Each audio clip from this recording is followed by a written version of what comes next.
je sais que la vie est meilleure. Là où se trouve le niveau d'inconfort le plus sévère au monde.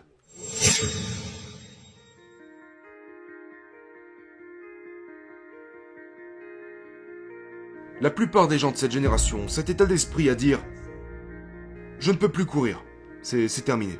Non, ça va juste prendre un peu plus de temps. Vous devez transformer le négatif en positif. Car à la fin de l'histoire, si vous êtes capable d'attendre 6, 7, 8, 9, 10, 12 ans, lorsque vous arriverez à ce point, à la ligne d'arrivée, disons que vous allez mettre 12 ans pour y arriver. Ce qui vous permettra de ne pas lâcher, c'est ce sentiment que vous recevrez. Si je fais tout ça, c'est pour 7 secondes. Pour une seule seconde. Une seconde. Vous franchissez la ligne d'arrivée, terminé. Une seule seconde. La plupart des gens qui font ça atteignent la ligne d'arrivée et cette seconde n'est pas ce qu'ils pensaient qu'elle serait. Ils se sentent énervés et contrariés et ils passent à la suivante parce qu'ils ne réfléchissent jamais à ce qu'ils viennent de faire. Ce n'est pas la seconde, c'est les 12 années. Ce sont les 12 années que je cherche. Ce n'est pas la course, c'est les 12 années qui m'intéressent. Il y a encore des moments jusqu'à aujourd'hui où je repense à ma première course de 160 km. Encore aujourd'hui ? Encore aujourd'hui. Et ça me donne exactement le même sentiment. Parce que ce que j'ai fait durant cette première course, j'étais pas préparé. Je me suis inscrit 4 jours avant la course. Je n'avais pas couru plus de, je pense, 30 km de l'année. Et je l'ai fait pour collecter des fonds pour cette fondation. Je passe tellement de temps. Les gens me demandent toujours, pourquoi courez-vous autant ? Vous voulez vous mettre en forme ? Non, les choses que j'ai faites dans la vie. La plupart de votre vie, vous êtes seul. Vous pouvez avoir toute une équipe de supporters autour de vous. Mais là, vous êtes seul. La plupart des choses que je fais, je m'entraîne pour ces moments. Ces moments où je suis au 112e kilomètre d'une course et qu'il me reste encore 48 km à parcourir. Alors que j'ai le dos brisé et que je pisse du sang le long de ma jambe. Pourtant j'avais encore 48 km à faire. Mais lorsque vous commencez à plonger dans les profondeurs de votre esprit et que vous supprimez toutes ces tactiques mentales pour finalement terminer ces 48 km, alors que tu es dans la pire forme de toute ta vie et personne n'est là pour t'aider. Et tu réussis. Quand j'ai fini cette course, je me suis couché dans cette baignoire. Et mon ex-femme m'avait aidé à monter les escaliers. Et je me suis allongé dans cette baignoire. Et je pissais du Coca-Cola. C'était juste sombre. Et tu sais, elle était infirmière et elle était genre en panique. Et elle mettait de l'eau sur mon corps avec le pommeau de douche. Et je la regardais. Et tout ce que je voulais faire, c'était appeler le directeur de la course. Pour lui dire, c'est bon, je suis qualifié pour ta course. Mon ex-femme pensait que je devais aller à l'hôpital. Tu sais, elle a appelé ma mère et ma mère a un ami qui est médecin et ils paniquaient tous. Et j'ai dit à tout le monde, taisez-vous. Je n'avais jamais autant souffert de toute ma vie et jamais personne ne comprendra ça. Personne. Quand tu es allé au plus profond de toi-même, tous ces sentiments de douleur que j'avais, je n'avais jamais ressenti une telle douleur de ma vie. Jamais. Et certains pourraient dire, mec, tu es juste fou. Quand t'as fait ça, et que tu as compris les choses par toi-même, et toute cette douleur, et cet inconfort que j'avais dans cette baignoire, en passant par des évanouissements et tout le reste, ceci était la confirmation que je venais de comprendre. Je venais de déchiffrer le code. Un code que beaucoup de gens ne cherchent pas. Je ne voulais pas finir comme ça. Je ne voulais pas cette douleur. Mais c'était la confirmation. C'était comme les notes d'un scientifique. Ces notes étaient là. C'était tous ces sentiments. C'était la confirmation. Et personne, à ce moment, ne pouvait comprendre ce que je venais de faire. J'ai craqué le code du potentiel humain. Par moi-même. Et j'étais assis là. Oh mon Dieu, c'est incroyable ce que je viens de faire. Donc, c'est ce que j'entends par un endroit calme, où tu décides de rester seul. Pendant des heures, des années, des décennies, intentionnellement, sous l'emprise de la vie.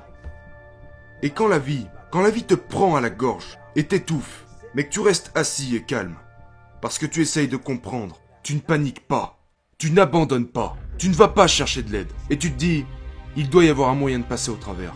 Et quand tu te rends compte que la vie te serre dans son étau et que tu arrives à comprendre ce qui t'arrive, tu l'as surmonté. Et c'est pour ça que lorsque j'étais dans cette baignoire, je ne voulais pas que qui que ce soit m'en retire. Avez-vous des peurs aujourd'hui?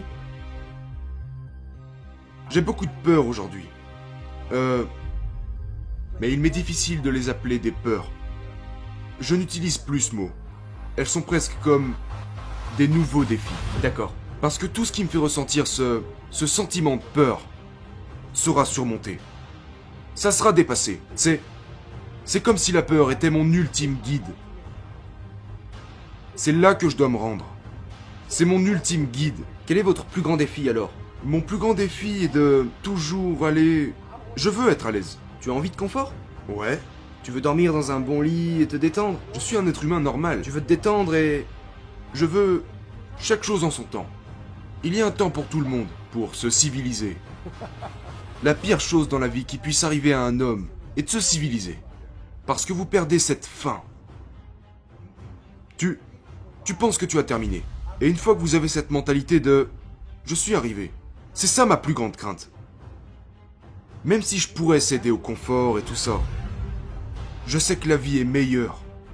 Là où se trouve le niveau d'inconfort le plus sévère au monde. David Goggins est ma création. Parce que David Goggins était faible. Je ne me débarrasserai jamais de Goggins. Ce gars que j'ai créé. Cette personne qui était faible. Que j'ai réinventé. Et qui maintenant peut tout surmonter. Tu ne voudrais pas lâcher ce gars parce que tu te rends compte que c'est toi qui l'as créé. Tu n'es pas né comme ça. Et c'est-à-dire que lorsqu'il se sent à l'aise, Goggins commence à mourir. C'est la chose effrayante. C'est ce qui me rend malade, mec. C'est que tout le monde pense que je suis arrivé au bout. Sauf qu'ils oublient les 3 premiers chapitres de mon livre. Ils oublient comment l'histoire a commencé. Souvent, il faut que la femme de quelqu'un meure ou que quelque chose se produise pour qu'il change. Proche de la mort. Ouais, quelque chose... Non. Non, y a pas besoin de ça. J'ai compris qu'il n'y a rien de pire que la sensation de se sentir comme un perdant. Est-ce que je peux changer ça? Une fois que vous aurez compris que j'ai la capacité, pas par le biais de votre père ou de votre mère ou d'une école spécialisée, par vous-même, vous avez la capacité de changer. C'est ça qui me rend fou. Une fois que les gens me mettent cette étiquette, ce qu'ils font, c'est qu'ils se dédouanent en se disant « Oh, il est juste fou, il est spécial, il est unique, il est ci, il est ça. » Ils se sauvent pour ne pas avoir à faire le travail. Pour ne pas avoir à faire le travail. Et c'est pourquoi je veux que les gens entendent mon histoire. J'essaie d'enlever toutes ces conneries que tu veux me mettre dessus.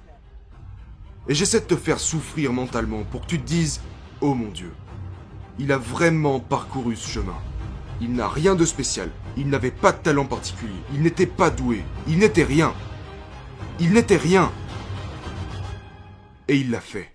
Je veux que tout le monde se sente mal à l'aise autour de moi. C'est vrai. Parce que je veux que tu rentres chez toi et que tu penses à qui tu es. Pense à ta personne, mec, parce que tu en fais si peu. Tu gâches les possibilités de ce que tu pourrais être.